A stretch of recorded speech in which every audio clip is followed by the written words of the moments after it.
Hello, section 29. This is the first video update. You're getting this on March the 23rd. That's for this week. Each week going forward, I'm going to be giving you one of these clips. Most of the time it'll be a PowerPoint, and then I'll move around my screen accordingly to get you the information that you need.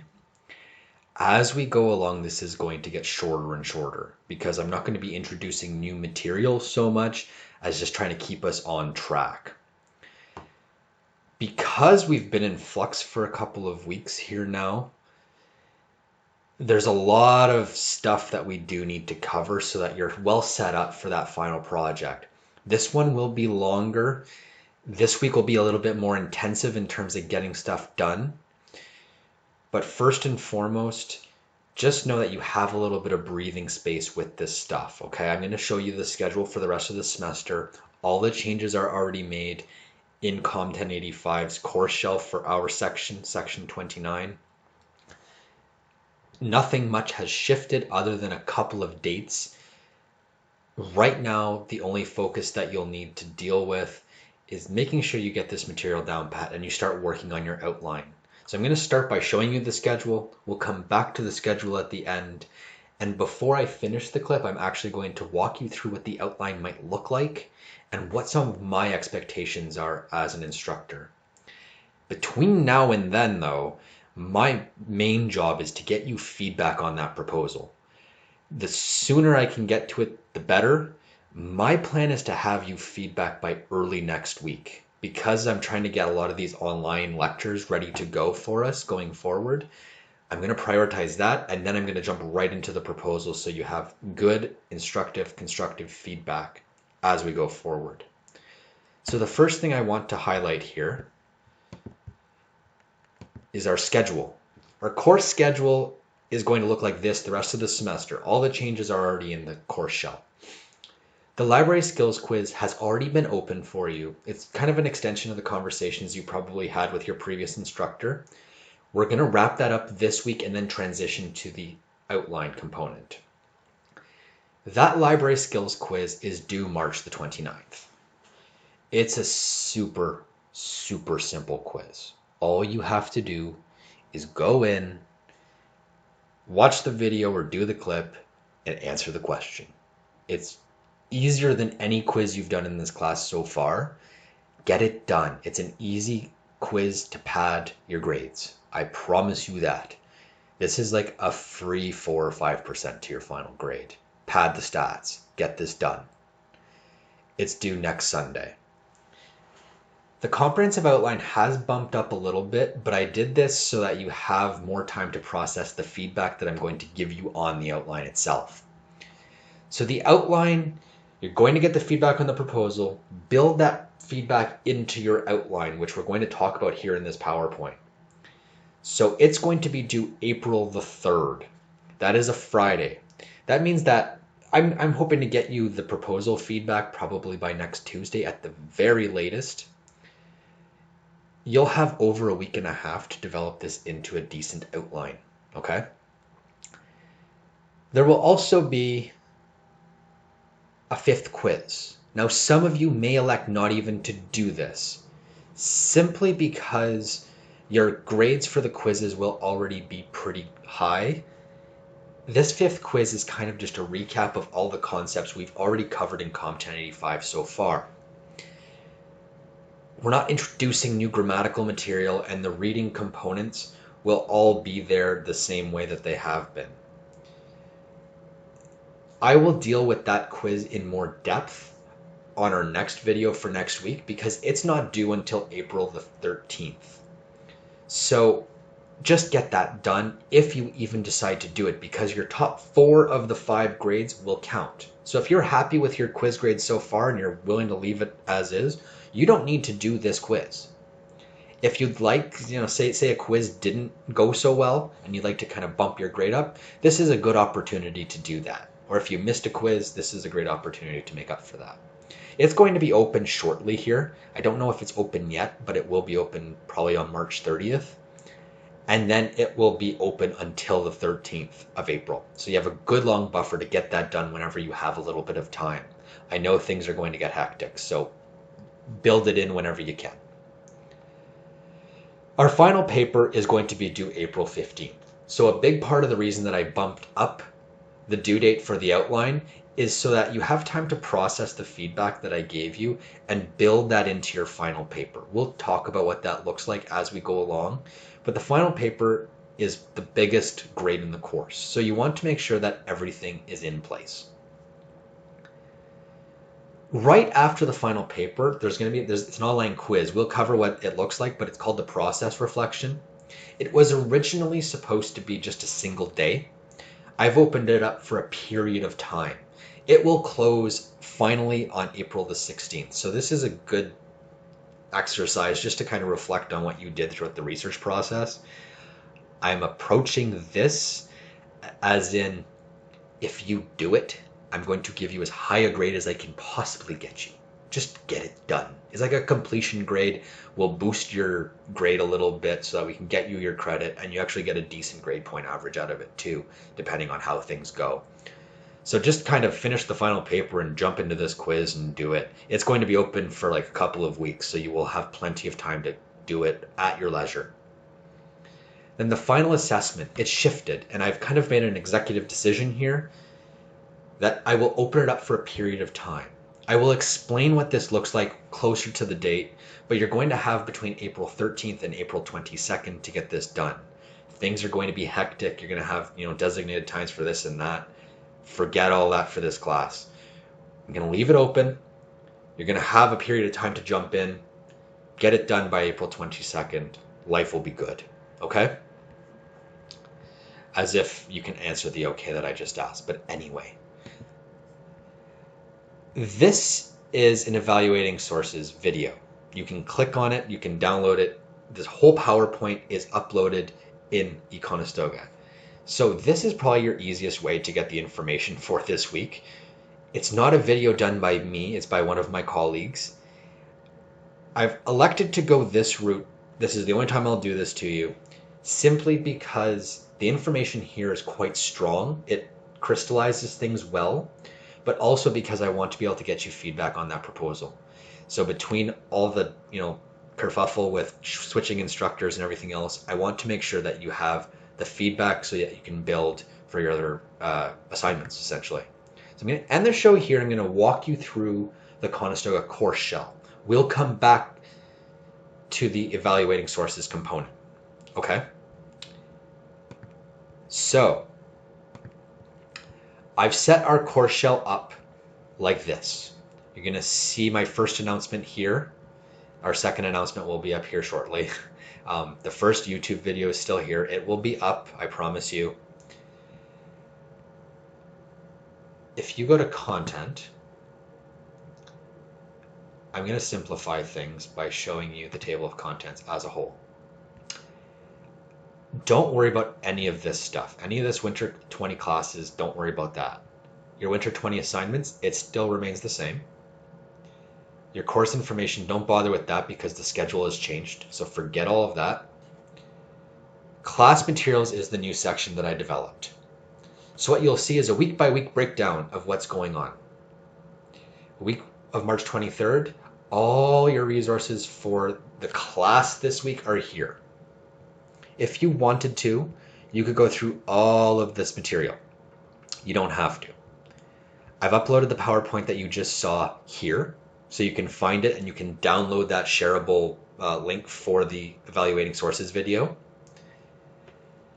The alternative for that is going into the week 10 slides and doing this PowerPoint. The PowerPoint is long, it's cumbersome, it doesn't even want to load. My recommendation is don't go this route unless you really have to, okay? Instead, click on that link that's in the PowerPoint here and watch that video. It's not that long, but it's very detailed and will give you all you kind of need to get the gist of what you need to do for the outline component and moving forward with the final paper. There is a CARS evaluation tool here. This is just a handy little chart that you could use as you look at your sources to ensure that the information is going to be valid and that it's a good source to use. Quite frankly, as I'm going to explain in a bit, I don't need you to use this or submit anything with this. It's there for your reference, but otherwise, I'm going to give you a lot more flexibility in what sources you use, and even the video will have outlines. So you can follow that as a general guideline, but it's not essential to follow it to the T. I've provided an outline sample here, and I've also provided a resource on just writing strong paragraphs, because this will be a component of the outline and then moving forward. If you want an archive on this, it's here. So you can search these as you wish. Most of this information, though, is in this PowerPoint. Watch this clip. It's going to give you most of the information you need. Proceeding with the rest of this class material section, though, we have something for March 30th. I'm going to upload a PowerPoint here shortly. April 6th, there's a few modules. You don't even need to worry about this section. I messed up there. I'm learning as we go too. Econestoga is not the most friendly system, as you well know. So you're going to notice maybe a little bit of MacGyvering on my part, just to try and figure out how everything's going to click together so that it's easy for you to find. I can just throw it up there, but I'd rather you be able to find the damn material and make it easy on you. So for now, focus on doing this.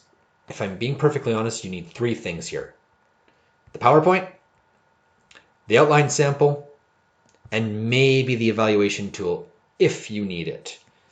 So the PowerPoint, the outline sample, and maybe the evaluation tool. So beyond the class materials, you will also see the assignments. They're all, set up the same way. If you go to the outline, you'll see the information shortly. It doesn't open yet. It will open on Monday when you actually see this video. There is the rubric. I also provide the sample here. All right. So my advice to you is do this. From current slide. It crystallizes everything. However, my criteria might be a little bit less stringent than other people's. I'm pretty flexible in all this. With your sources, I don't really care if you're using rigidly academic sources. For some of your topics, especially if you chose something that you enjoy, I'm okay with you going to wherever the sources come from. Lots of people will talk about, oh, well, you can't use Wikipedia. Oh, that's bullshit. Frankly, you can use whatever resources are available online. Try to use a variety of resources. And I'm going to look for the way that you interact with those resources in your, not only your outline, but the final paper. So how do you analyze what those sources are saying, and how do you implement them as part of your work? I always say, go to where the sources are. For some of you, it will be better if you go to the online library resources. That's just reality. However, some of you, it's better if you're going to newspapers or StatsCan or even somebody's blog. Quite frankly, I'm okay if you use a well-recognized blog or website from a company, depending on what you're writing on. You have to go where the information is. There's no point in you being rigidly academic, especially given your concentration or your field. You're not going to be dealing with like abstract research papers all the time. Instead, I want you to just be pragmatic about things, practical. Where are you getting your information? All I care about is if you vetted the source and if you can talk with the source as if you're joining the conversation. When you put your paper together, it should feel like we're having a conversation over coffee and you're just explaining things to me. Now, the big thing that I want to dwell on here is the outline. I'm doing this early so that you have a good expectation for what will be expected as we move into the outline stage. I'm okay if you don't do the outline specifically. For some people, outlining your information isn't the best way to do things. My brain doesn't work that way. For a lot of you, doing an abstract outline is not going to be beneficial. If you feel like you'd rather put a draft of your paper together, like actually write the paper or most of the paper, I'm okay with that. Whether you do the outline or a draft of your work and submit it as the outline, I will give you credit regardless. I'm evaluating for the same things. I am looking for how complete it is. Are you giving me a really good idea of where you're going? I've provided the sample, the outline sample. You see that in the March 23rd under class materials. And I also showed it to you under the assignments and the outline details. It's available both places. You can download that as a sample. You can start with doing the outline that way, and then you can keep writing if you wish. I don't care how you approach it, but it's just a sample. You can bend and break the rules a little bit to suit your project and your writing needs. Each person approaches writing a little differently, so I want you to be able to draw on the approach and the process that is most conducive to your learning. So I'm going to get out of here and actually go to the outline sample because I have it up. This is what it looks like. At the top, list out your primary research question and put the sub-question. You're going to have to tailor this to your assignment. But put your questions at the top. What are the things that you're asking? The thesis statement can be here, but I also like it if you just put your entire introduction here. Put the whole darn thing in there, and then you're ahead of the game. So whether you do the outline itself or you do the final paper, make it as complete as you can. Now I want to make a note about the body paragraphs. I've added 4 slots here. Some of you won't need that many. Some of you might need more. I've added 4 different templates here just to get you started. You can copy and paste this to add more if you wish. I'm totally okay with that. At the bottom, I have something for conclusions. I'm going to cover that in next week's video in more depth, so you'll have an idea of what you're looking at. But if you answer these in a line or two, it gives me a good idea of where you're going. If you'd rather just write your whole darn conclusion, give her. I've added the paragraph writing sample so that you have an idea of what you might have as a structure. This is something that you can modify to suit your needs. But we've talked about topic sentences. That's a given. Put your full topic sentences here. So make this a complete sentence. Underneath, put your example or your proof. This does not have to stay here. It can move around. This can move down to your analysis and then back again. So if, say, I wanted my example a little lower down, I can put it here. And I could just have some analysis and some background here or whatever.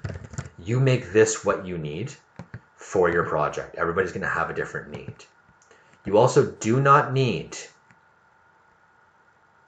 direct quotes here. This can also be stats, a paraphrase, anecdotes. I'm learning how to spell, so just bear with me. Whatever you need. What's going to matter the most is how you analyze and explain those resources to me. You have to tell me what it all means. The more you can analyze, the stronger your work will be. Okay? These here, the analysis, can be in point form. This should be a complete sentence.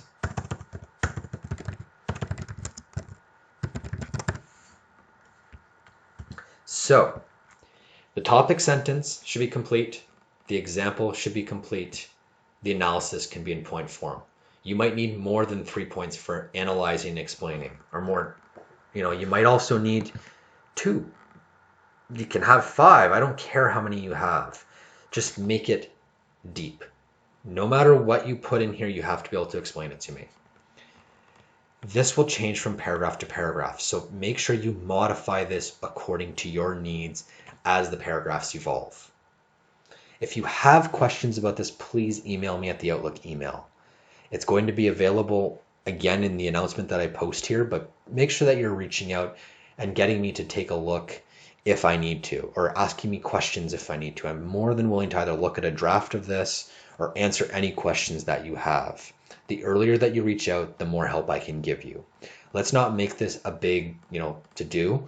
Let's make this something that we can all kind of work with. So, the big thing that I want you to do for this week, do that library skills quiz. Go through the PowerPoint, watch the video, maybe go through some of the other resources, but do that library skills quiz. It's literally something that you can do in your sleep. I've had students in the past who weren't even on campus and did well on this. They were doing it on their phones on a bus or something like that. It's super simple to make work. Then start moving into your outline. It's due April the 3rd. Make sure that you're getting ahead on this and you're reaching out for help accordingly. Once you get your feedback, please reach out because I can offer you a little bit more clarity on that, especially given the fact that you don't know my style and this is the first feedback you're going to get from me. So we don't have an opportunity to talk very much. I'm willing to Zoom with you. I'm willing to email with you as much as you need to get the help that you require as we go into this outline. So please be in contact, get the library skills quiz done, and start jumping into that outline. The sooner you can, the better. Talk to you guys soon.